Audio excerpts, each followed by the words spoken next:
Leo, did the energy on the bench get taken out after you guys had obviously clawed back to get that tied, and then Jacques scores 2 minutes later? Yeah, I actually really liked our game.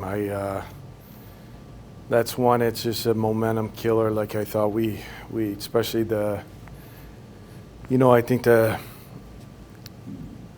I think the shots were 26-12 after the second and third period. I thought we played a really good game. That's a tough one, And when they get one in this building and they get a lot of momentum. But no, it was just they made a play. That's one probably you'd like to. Dev probably wants that one. You know what I mean? And just the time of the game and but it happens. But I really liked their game. I thought we did a lot of really good things. To me, it wasn't a 4-1 hockey game. Credit to them. They made a few more plays, a lot of blocks. But if we play like that, I like our team. Dev was clearly frustrated after Dauphin's goal that made it 3-1. What did you see? Nothing. I didn't see anything. It's a good goal. He and this team have done a really good job at blocking shots. I feel like you were getting a lot through, even tonight and game two. But did you feel like their bodies were keeping things to the perimeter a little bit more? No, I don't think so. I think if you look at the grade A's that we had, Helly probably had 3 in the slot.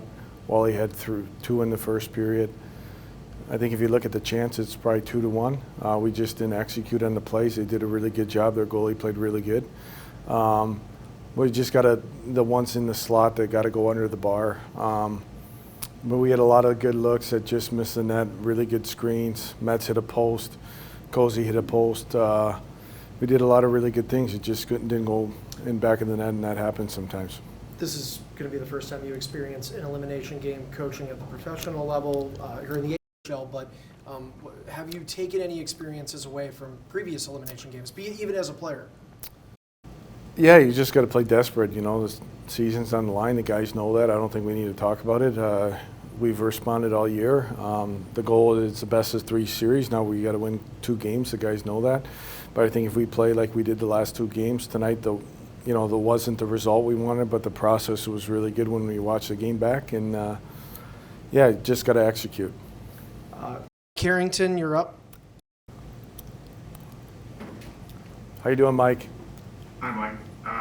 Obviously, as you mentioned, kind of a worst-case scenario, giving up a quick first goal like that. But what did you think about the way your team, kept in the battle and eventually found your legs in that first period? Yeah, Mike, I really thought, once we got out of the first 10 minutes, you watch the game, I thought we did a lot of really good things. I thought we got to our forecheck game, created a lot of turnovers. The couple that come to mind, like War Dog, right in the slot, forecheck, turnover to Dunner, we miss.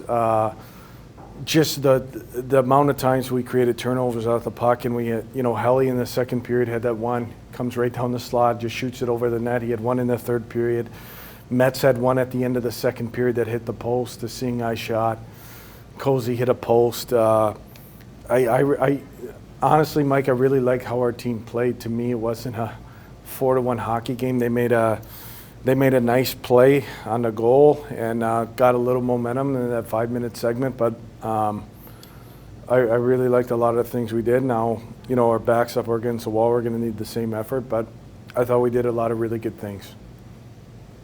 What was the mindset in the second intermission? It's still 1-0 after 40 minutes of being behind, and you guys were in the battle, and you did get it even. But what were you telling them in that second intermission? Just keep going. Yeah, just keep going. I thought we were really on top of it. I thought we tilted the ice in the second period, and we were on the puck.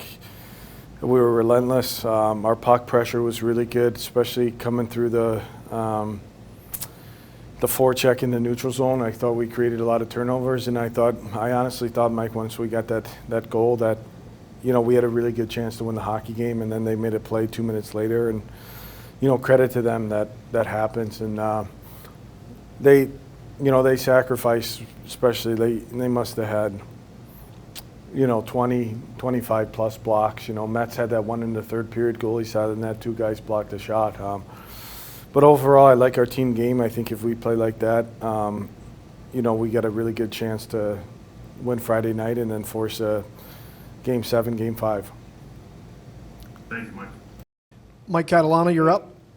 Yeah, hey Mike, you mentioned that you like the way the team played, but you also said when they get one and then another, they get that momentum. Yeah. I'm assuming that's something you talked to the guys about, and then they just lived it, can't Yeah. have that again. What do you tell them now about that? Yeah, I think it's a really good point, Mike. Like you just gotta, that first goal happens. It's really important that your shift after the goal. And they scored, those three in probably a 7-minute window. It was probably the three chances they had all period, but they executed. And we've been in that situation before where we've played at this building and things can happen really quick. I thought after the first goal we did a really good job settling in, and the only thing when you're in those environments, it only prepares you for the next time that happens, and we just got to make sure if a goal is scored that we respond the right way with our actions.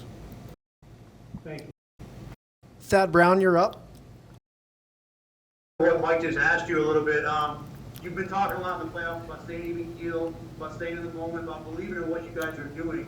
After taking that uppercut, 3 goals in a row, and now being down 2-1, is this the most important time for you to kind of drive that lesson into your guys?